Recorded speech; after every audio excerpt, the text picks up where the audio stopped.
As cores são a resposta do cérebro à luz visível de diferentes frequências captadas pela retina. Fora dos olhos, existe apenas vibração. Dentro do cérebro, a sensação de cor, forma e profundidade. Pequenas alterações no sistema visual podem levar à percepção equivocada das cores, como ocorre no daltonismo. Embora seja um instrumento de excepcional qualidade, o olho humano tem sérias limitações se comparado ao de alguns animais. As abelhas, por exemplo, conseguem enxergar a radiação ultravioleta invisível para nós. Alguns pássaros, insetos e camarões veem cores mais exuberantes que as nossas. Os cães, por exemplo, têm uma excelente visão noturna, já que possuem 4 a 5 vezes mais bastonetes do que os humanos, embora sejam míopes. Para eles, o verde, o amarelo, laranja e vermelho não apresentam diferença alguma. Eles veem um mundo menos detalhado, porém mais brilhante. Para absorverem ao máximo a fraca luminosidade noturna, seus olhos dispõem de uma estrutura que reflete a luz de volta para a retina, como se fosse um espelho. Esta é a razão dos famosos olhos de gato. Hoje sabemos que alguns fenômenos luminosos podem ser descritos considerando-se a luz como sendo formada por raios que se propagam em linha reta, saídos de uma fonte emissora e chegando até os nossos olhos. Esta abordagem é feita pela ótica geométrica. Já a ótica física trata a luz como uma onda. Neste caso, a luz passará a exibir alguns fenômenos bem específicos, característicos das ondas, como a polarização, a interferência e a difração. A polarização está por trás dos óculos de sol e aqueles usados em cinema 3D.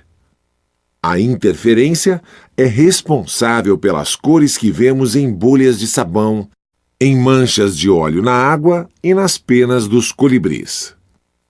A difração responde pelas faixas coloridas que vemos nos CDs e DVDs. Voltemos à ótica geométrica. Vamos realizar um experimento bem simples com a luz? A lâmpada utilizada tem certo comprimento e, portanto, suas dimensões não são desprezíveis.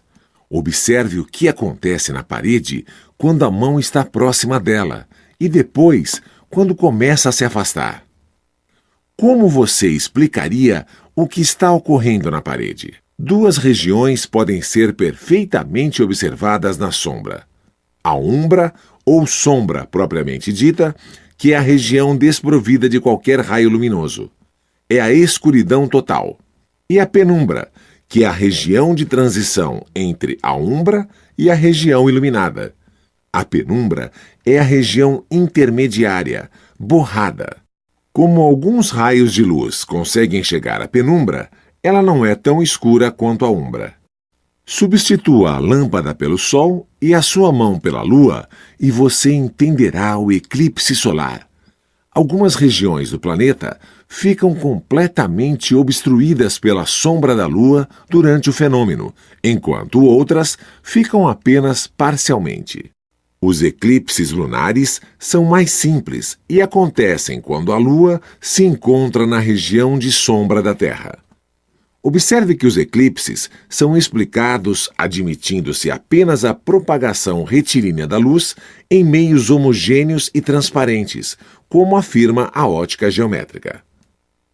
Quer ver outra consequência interessante da propagação retilínea da luz? Quando o Sol estiver se pondo no oeste, olhe para o lado contrário, o leste. Você perceberá uma região azulada, escura, no horizonte. Pouco a pouco, ela vai avançando, subindo, apagando as cores do céu até transformá-lo no escuro da noite. Este fenômeno é conhecido como o anticrepúsculo. O anticrepúsculo é simplesmente a sombra da Terra projetada na própria atmosfera. Como os eclipses, ele também decorre da propagação retilínea dos raios de luz. Ele surge sempre antes do nascer e depois do pôr do sol. A trajetória da luz pode sofrer mudanças ao encontrar obstáculos à sua frente. Isto acontece, por exemplo, quando um espelho é colocado em seu caminho. O raio de luz se quebra em duas partes, obedecendo a uma lei muito simples. Para defini-la, observe o experimento realizado.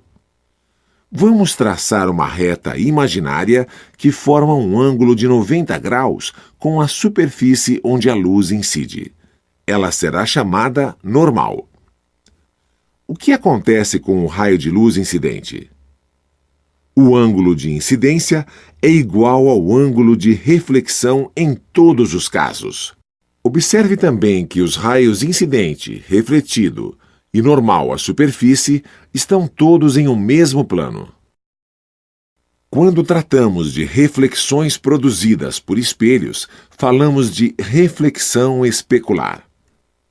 Mas a reflexão não existe apenas nos espelhos. Ela ocorre em praticamente todos os objetos à nossa volta, como um livro, uma parede ou mesmo em um grão de areia.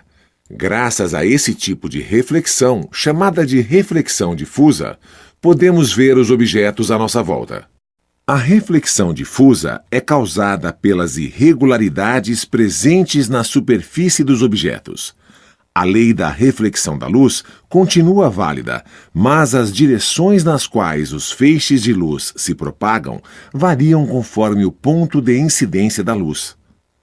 Aí surge uma pergunta: por que os ângulos de incidência e reflexão devem ser iguais?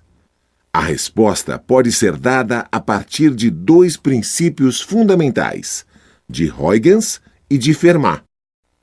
Christian Huygens apresentou em 1678 uma teoria ondulatória convincente para a luz. O princípio de Huygens explica como uma onda avança em um meio. Ele estabelece que todos os pontos de uma frente de onda podem ser considerados como novas fontes de onda secundárias. Depois de um determinado tempo, a nova posição da frente de onda pode ser obtida traçando-se uma superfície tangente chamada envelope às pequenas ondas irradiadas por esses pontos. O processo se repete e a frente de onda vai avançando progressivamente. É fácil explicar a reflexão da luz através do princípio de Huygens. Observe.